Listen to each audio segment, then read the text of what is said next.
So this is my review on 2F-Men, the complete series that ran for 12 seasons. And aired in 2003 to 2015. I think I looked at that year right, okay? Yeah, 2015, okay? Is when it stopped airing, and so there's like 12 seasons of it. It's pretty in 2003, the pilot episode, and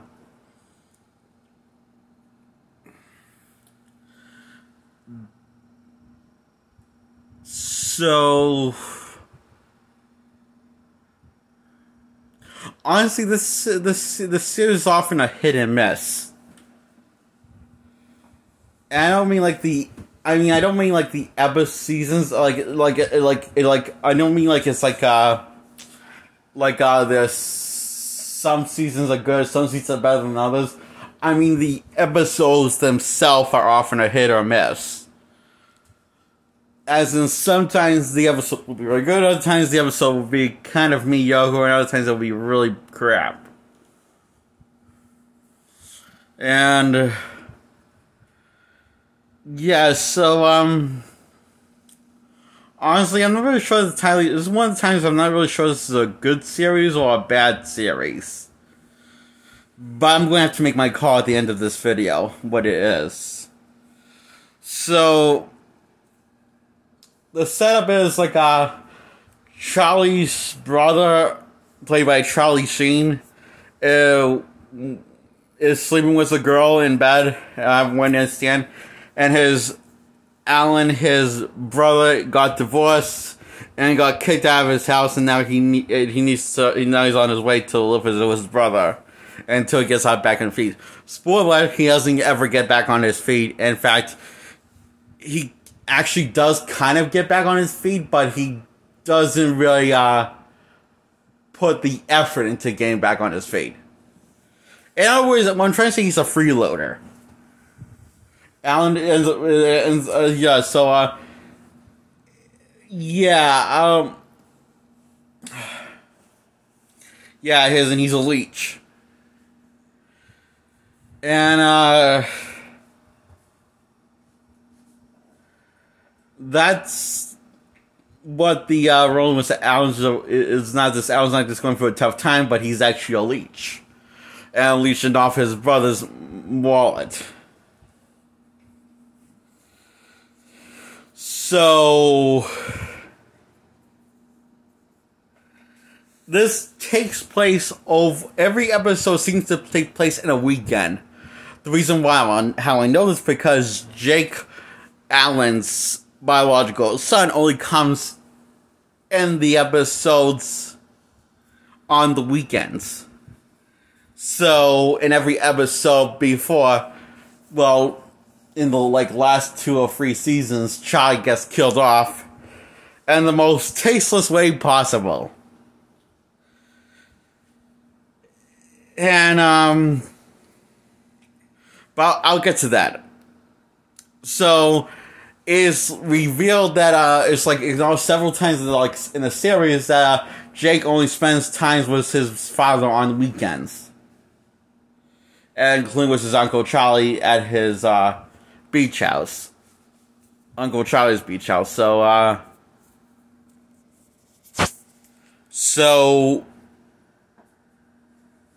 that's, and considering that Jake's in every episode, in every episode, literally quite frequent, in every episode that involves Charlie and that involves Charlie before he gets killed off, he's in every episode. So, therefore, we know for a fact that this place only takes place on the weekends, the series. Until Jake grows older and joins the army. And we don't see any more of him, except for little Easter egg cameos. And that's after Charlie dies. And, okay, let's talk about, how the,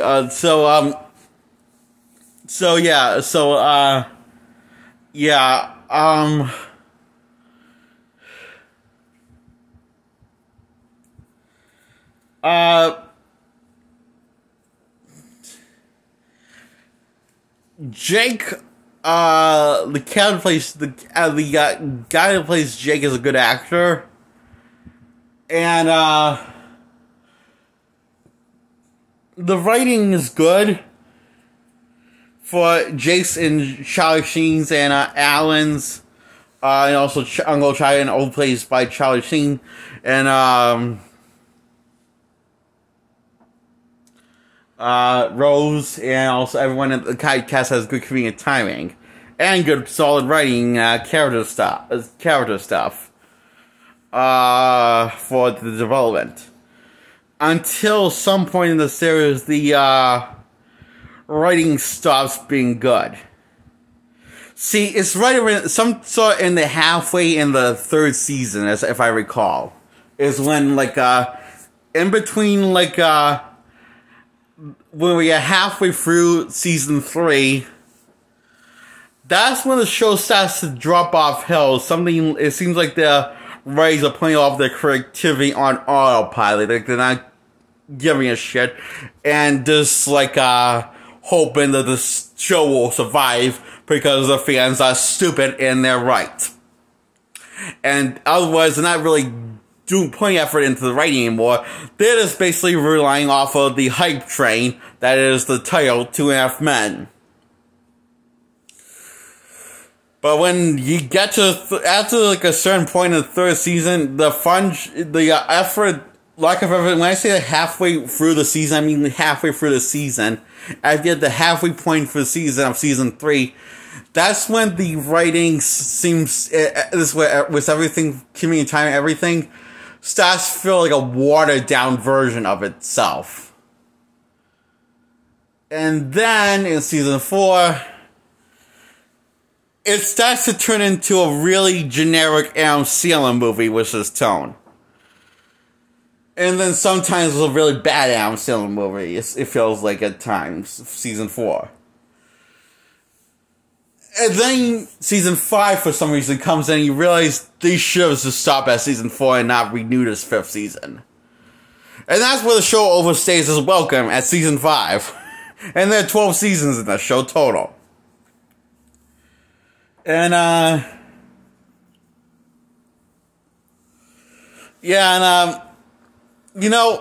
noticed how everyone that every veteran of that's the main character of one of the main characters of the show, they seem to actually given up on what to do with them or how to make them funny, and it seems to be only up to the actors and the actresses acting to try to make these lines funny.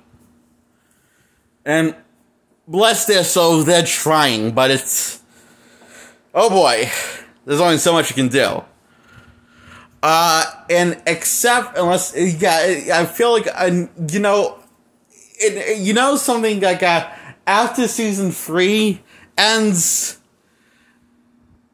and after it keeps on going, after the first half, the halfway point of the season, of season 3, as it keeps going to the kill off Charlie Sheen, they seem like they want to focus on all of the creativity in terms of into developing Sheen's character and giving him all the funny things to say. And that's something that makes you, something in your soul makes you really wants to turn your soul against this film and smash it against the wall of the show. Because, see, there used to be a thing going on in the show for the first 3 seasons at least. But then we get to season 4, where Charlie Sheen, his character, Sheen, also Charlie Harper, called in the show, also known as Uncle Charlie. How in the first 3 seasons, you notice how he's becoming a thing as he's becoming there's a thing that he's some sort of which is part of a joke. It was basically a joke, but they treated it as a joke. The theme, because it is a joke, as a running joke where this guy's really lucky, he has all the luck in the world, but he's really the Antichrist. Now in season 4, it starts to do the reverse of that. Well, how he's like his luck is running out, and he has shit luck, and he's now the Holy Christ of Holy Christs. Then it turns into the writing of Anger Management show that Charlie Sheen starred on for 2 seasons. Once you get to season 4. And when I see from season 4 out, and from season 4 and totally kill off Charlie Sheen, it feels like an identical copy of the Anger Management show that he was on that ran for 2 seasons. Oh, boy. I'm going to talk about more of that show some other time. In another video. Anger Management show. Now, they do something interesting with Charlie. One thing that I liked that he did with Charlie, that he actually genuinely falls in love with the first time. But then, girl decides to leave him one day, and he just all depressed and shit, and decides to try drowning himself. But that's okay. They treat it as a joke, hilariously joke, and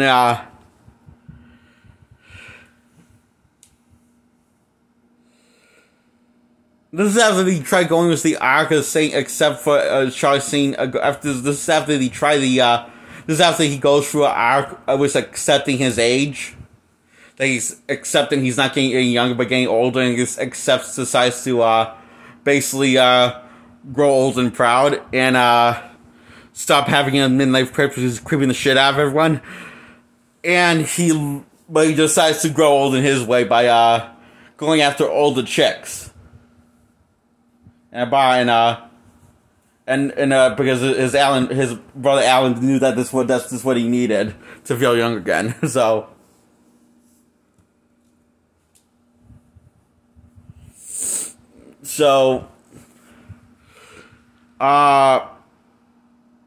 And that was nice character that was for like 1 episode, I think.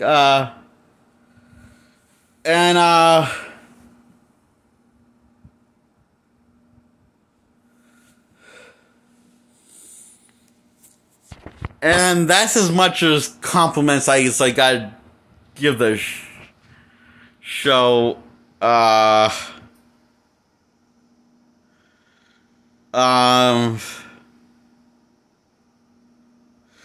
Then after like Charlie hits rock bottom and all depressed and shit, he starts falling in love with the stalker Rose that always hides under the porch in his beach house,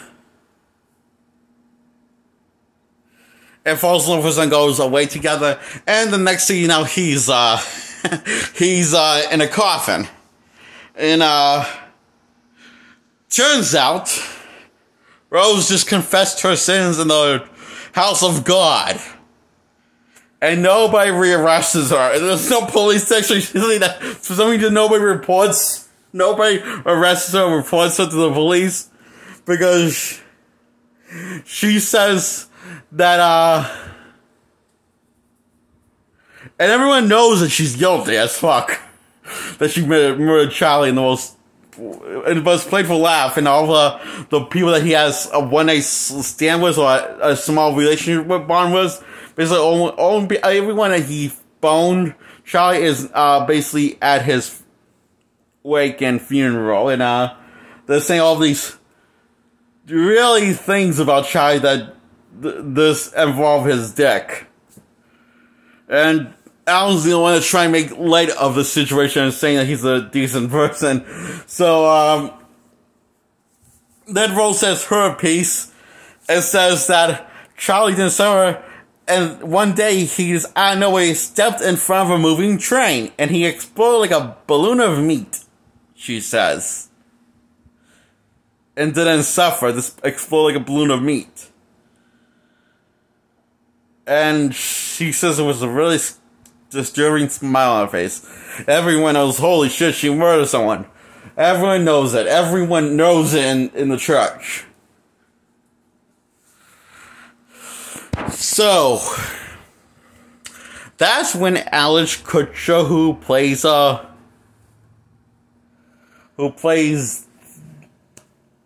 role to replace Charlie Sheen,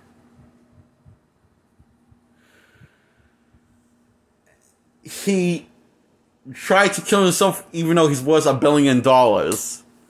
So instead, okay, so he has a lot of money. Okay, so instead of getting some help or being medicated, he decides to say, so take the latter, basically.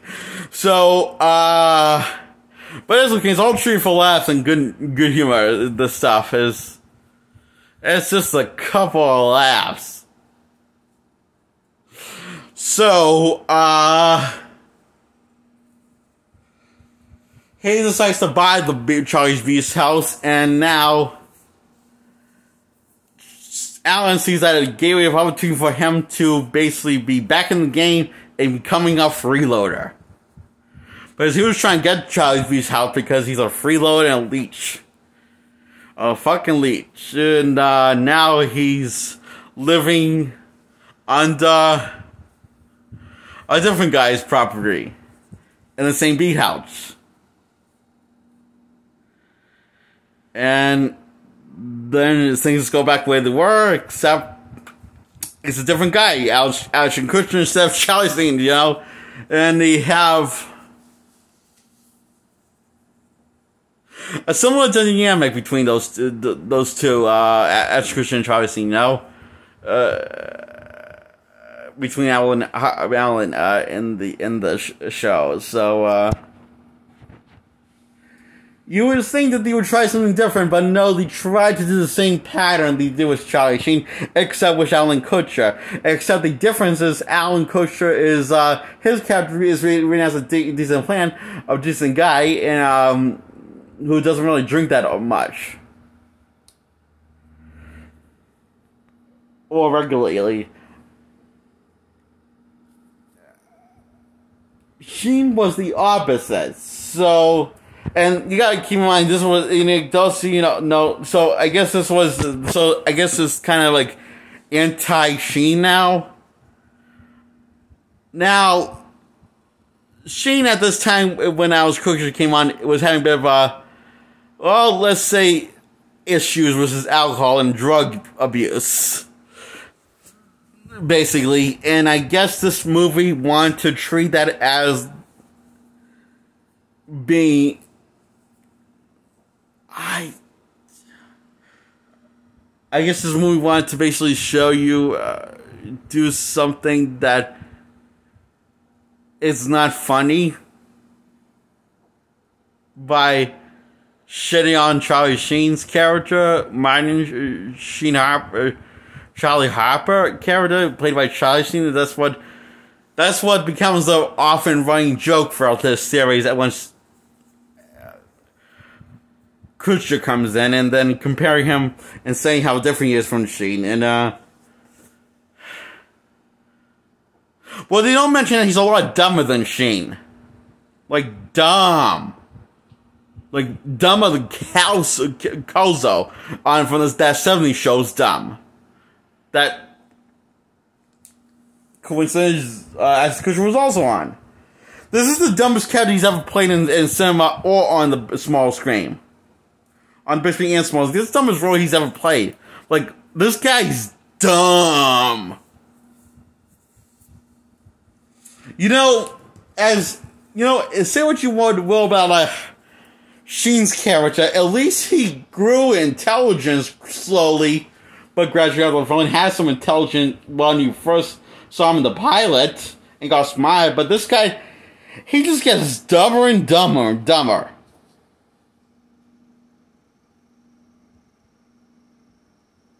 To the point you wonder what the hell's wrong with this moron. Instead to wondering that, and wondering that, and wondering that, and wondering that throughout the show. And you forget the show's trying to make you laugh, and still wondering, when is this guy going to leave the show? You're wondering? As the show goes on, and running out, and basically this, with all the, them trashing on the scene, it makes you wonder, why did you get rid of Sheen if you had no jokes left? Is what you wonder. And wonder. Until the series finale comes, two-part series finale comes, and it's revealed Charlie didn't die. He's just been captured he's been held captured by his role against his stalker, Rose. Well, I guess it's now his girlfriend / wife, I guess. And I guess / soulmate and stuff. And then blah, blah, blah. Oh. And then you decide to kill him off without showing him his face. In the two-part series finale, after he gets all the house back and rights back to his property, including his piano back, they decide to drop a fucking piano like it's a fucking cartoon of Tom and Jerry, or the Looney Tunes Hour episode. It comes right the fuck out of nowhere, what you feel like it's a different, and that's what it ends on. That's what the show ends on, and it's for the theme of the two-part episode. He wants to kill Alan and Kutcher,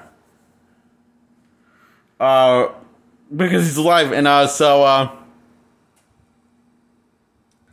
and they eventually accept their face until Charlie's face gets dropped on and executed with a piano falling complete over his head. And not a drop of blood or body parts anywhere. It's almost like that he was made of thin air. Because it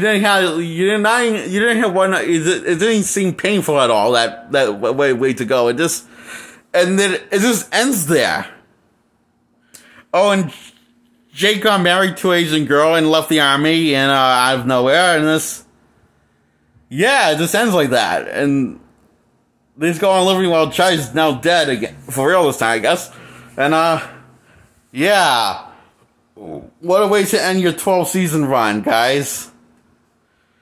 You really didn't have any jokes left. You lost it, and it's funny because the two-part finale of the show is just when the show is starting to pick up its pacing, and it's starting to be funny again. But it's almost like the show is saying that we're lost without Charlie Sheen because we have no idea what we're doing. So why would you want to watch us? And it's almost like they know that the show's crap now. And they know they don't have any jokes like that after season 3 ended, and by the end of season 3, and they kept on, overdoing it and overstaying the welcome, and this didn't stop. Until no one was really watching. Yep. When Ashton Kutcher came on the show lost more viewers each week. Until almost no one was watching. From the people that started viewing it back in 2003. And not really I didn't hear anything about newcomers getting attracted by Ashton Kutcher's appearance, so yeah. So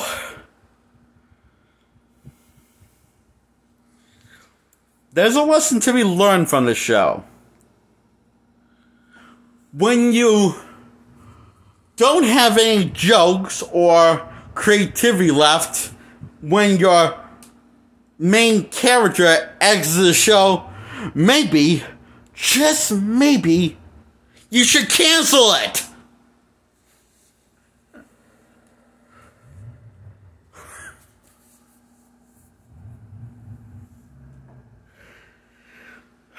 Before it's too late, but it's too late now. The damage has been done. So, I guess I'm trying to see if I want to give this a 3 out of 10 or a 2 out of 10. 2 out of 10. This show, 2 out of Men, gets a 2 out of 10 as a whole.